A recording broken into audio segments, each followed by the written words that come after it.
You weren't rejected because you lacked value. You were rejected because your value was too easy to access. That's the truth. You always reply fast. You explain yourself. You say yes when you mean no. You show love first thinking that sincerity will earn loyalty. But it doesn't. It earns silence, disinterest, disrespect, and worst of all, it leave. What did I do wrong? I gave everything. But you gave everything without a. Well, in a world where scarcity drives value, you've made your energy unlimited, your kindness predictable, your attention disposable. And that's not Atra. Here's the dark truth. The more you chase, the faster they run. You became emotionally naked, hoping someone would treasure you. But most people aren't looking to treasure. They're looking to consume. And the nice guy, he's an open buffet. You weren't seen as strong. You were seen as safe. And safe never makes hearts race. That sting you feel, the ache of giving love and getting indifference, is not your weakness. It's your wake-up call. Because when you become too easy to get, you also become too easy to forget. You thought being kind would protect you. That loyalty would earn love. That giving more meant receiving more. You were wrong not because you're weak, but because you never saw the trap coming. From childhood, you were programmed to please. Smile, obey, say yes, be the good boy. You learned that love must be earned, not received. When you weren't seen, you gave more. When they pulled away, you tried harder. And every time they didn't choose you, you blamed yourself, not the system that trained you to bleed for attention. But here's what no one told you. You were conditioned to be useful, not valuable. Society doesn't reward endless giving. It exploits it. While the confident ones set boundaries, you negotiated your dignity to stay in someone's life. While they built mystery, you laid yourself bare and called it love. This is the emotional scam no one talks about. They feed on your predictability. They drain your presence like it's owed to them, then vanish once they're full. You believed love meant vulnerability. But to them, vulnerability without standards was a free upgrade with no effort. They didn't love you more for trying. They respected you less for needing to try. And the most twisted part, they only start craving you the moment you stop caring. Not because they see your worth, but because they lost control. This is not a flaw in you. It's a flaw in the game you were never taught to play. Because here's the rule, no one teaches nice guys. The more emotionally available you are to the wrong person, the more invisible you become. And by the time you realize what's happening, you're emotionally broke, identity blurred, and your soul wonders, who am I without their validation? That's the trap. And now it's time to break out. You thought being kind made you more lovable, but in reality, it made you forgettable. Not because kindness is wrong, but because kindness without tension creates no spark. Attraction doesn't rise from comfort. It grows from contrast, from effort, from mystery, from boundaries. But you didn't give her contrast, you gave her access. Instant replies, constant availability, endless reassurance. You thought that's what love looked like. But she saw it differently. She didn't see effort. She saw emotional hunger. She saw a man trying to be chosen, not a man who chooses. Here's the psychological law. They won't teach you. People value what they struggle to earn. They grow indifferent to what's handed over too easily. And when your love comes without a price, it loses its weight. It loses its pull. You were too transparent, too eager, too ready to impress. You said everything too soon. You gave too much too fast. You became emotionally predictable. And predictable people don't create tension, they create boredom. Machiavelli warned about this centuries ago. Men value most what they conquer with difficulty. She didn't pull away because you weren't good enough. She pulled away because there was nothing left to discover. No edge, no resistance, no mystery. You handed her the map before she ever asked to explore. Now think. When was the last time someone admired something they didn't have to earn? When was the last time you respected someone who never said no? Exactly. You weren't unattractive. You were too available. And that kills desire faster than rejection ever could. In a world obsessed with instant gratification, what's rare becomes irresistible, and what's always available becomes disposable. So next time you think being nice is the key to her heart, remember this? She doesn't crave comfort. She craves gravity. And you only become gravity when you stop orbiting her. You thought you were being chosen, but you were being used. Quietly, subtly, consistently. That's the manipulation no one warned you about because it doesn't scream, it whispers. They didn't want your soul. They wanted your availability, your attention, your validation on demand. And you gave it because you thought that's what love looked like. But let's be clear, they weren't connecting with you. They were feeding off you. You became the emotional support system they didn't earn, the late-night therapist, the ego boost, the backup plan when real options failed, and you thought, maybe if I stay, they'll see my worth. But in their eyes, you were already owned. Because in this game, the one who gives first often loses first. You thought your empathy was strength, but without boundaries, it became self-sacrifice. They didn't need to chase you. You were already there, always ready, always open, always apologizing. And here's the darkest part. They knew it. They felt your desperation, and they weaponized it. They started pulling away just to see if you'd chase. They left texts unanswered just to watch you double text. They gave less just to test if you'd keep giving more. It wasn't love. It was emotional control disguised as distance. And you mistook anxiety for passion. You thought silence meant depth. You confused your suffering for loyalty.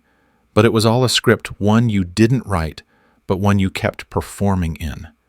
They didn't have to earn your love. You offered it freely like a discount no one asked for. And the more you gave, the more invisible you became. Because people don't respect endless access. They respect energy with conditions. This is how manipulation thrives, not through violence, but through your silence, through your willingness to be needed even when you're never truly seen. But now, you see. And once you see the strings, you stop being the puppet.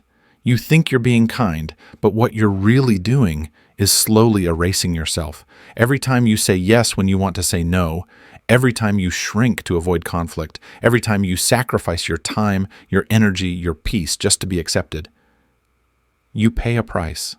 And that price is your identity. Because people-pleasing isn't compassion. It's emotional self-harm in disguise. It's abandoning your truth to win approval that never stays. It's performing kindness, not because it's who you are, but because you're afraid of being unloved if you stop. You've become the guy who never gets angry, who always adjusts, who listens, supports, understands, but is never truly seen. They don't say thank you anymore. They expect it. Your presence is no longer a gift. It's a habit they no longer notice. That's the real cost. Not just exhaustion, not just disappointment, but disappearance. You slowly vanish from your own life, replaced by a version of yourself built entirely on other people's preferences. You're praised for being easygoing, but inside you're drowning in unmet needs and silent resentment. You think they'll finally value you if you just give a little more, but they won't. Because the moment you teach people that you don't require respect, they stop offering it. You've spent so long being useful, you forgot how to be valuable. And here's the brutal truth. The more you please, the less you're remembered. The more you bend, the easier you are to break. The more you give without boundaries, the faster you disappear from their priorities. This isn't generosity. This is self-betrayal. And until you draw the line, they'll keep crossing it. Not because they're cruel, but because you never taught them where to stop.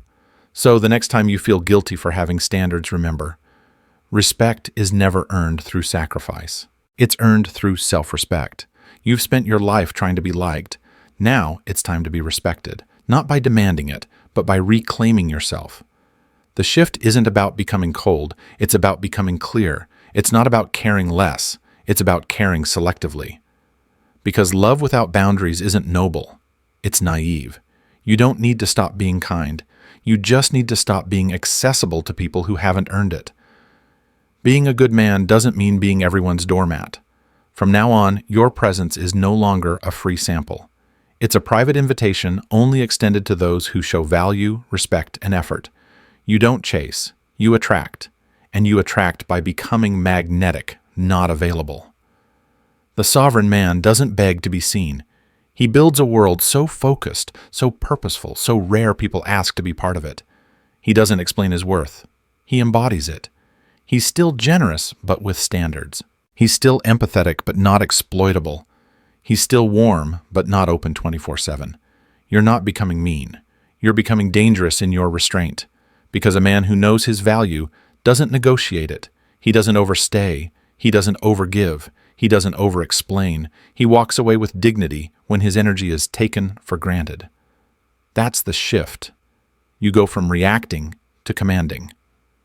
From emotional submission to emotional strategy. From hoping to be loved to choosing where your love belongs. This isn't arrogance. It's alignment. And it's the moment people start treating you differently, not because you changed who you are, but because you finally stopped apologizing for it. So ask yourself, if I respected myself as much as I admired her, what would I stop tolerating today? The moment you answer that with action, you stop being nice. You become undeniable. You've woken up. Now it's time to move differently. No more begging, no more over-explaining.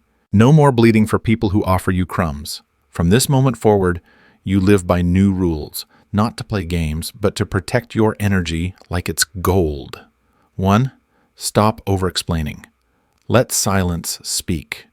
Every "just so you know," every "please don't misunderstand," it's emotional begging. It screams insecurity. From now on, say less, mean more. Let your silence create tension they lean into. 2. Delay your responses. Control the frame. If she texts at 10:01, you don't jump at 10:02. Why? Because urgency kills mystery. Take your time. Make her wonder. You are not on call. You are not a vending machine of attention. 3. Set boundaries without apology. You used to think that love meant saying yes. Now you know no is self-respect, no is power, no filters out the unworthy fast. 4. Never cancel your mission for anyone. You're building something, a body, a business, a mindset, a legacy. Never put that on hold to accommodate someone who hasn't earned your detour.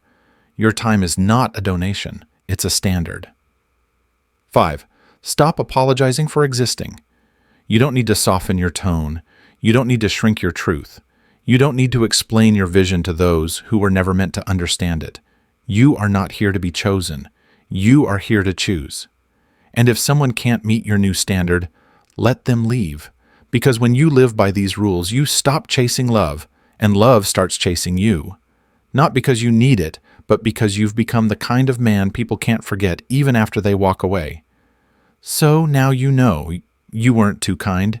You were just too available for people who didn't earn you.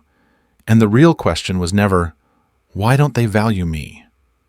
It was always, if I keep giving everything to people who offer nothing, what will I have left for the one who actually deserves me? That's what no one tells you. Being nice isn't the problem. Being forgettable is. And the man who chases, overgives, and seeks to be liked becomes invisible, not because he lacks value, but because he gave it away without asking for anything in return. This is no longer about her. It's about you.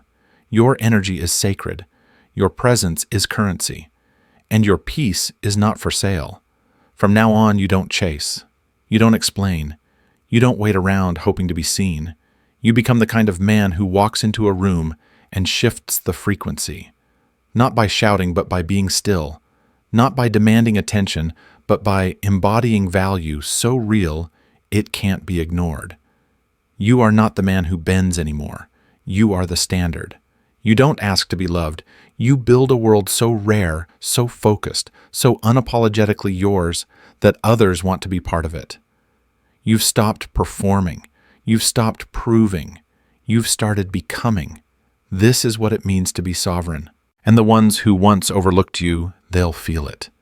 In your silence, in your absence, in the space you once filled without question, now closed, selective, untouchable. So, from here forward, Let your actions whisper what your words no longer need to say. I am no longer easy to get, and I will never again be easy to forget. In a world that rewards performance over authenticity, many men lose themselves trying to be liked, not respected. The harsh truth is, this giving love without boundaries doesn't make you noble. It makes you vulnerable to people who never plan to give back. The lesson: stop overgiving to prove your worth. Your energy, time, and attention are not free samples. They're currencies. And if you keep spending them on the unworthy, you'll be bankrupt when the right person comes along. Respect begins with self-respect. Attraction begins with self-discipline. Love begins with discernment. You don't need to chase anyone. You need to build a life so complete, so grounded, that others must rise to earn a place in it. Kindness is powerful, but only when paired with standards. So start choosing where your energy flows. Say less, observe more, and remember, when you stop begging to be seen, you become unforgettable. This isn't about becoming cold. It's about becoming clear. Because clarity is what separates the sovereign from the seeker.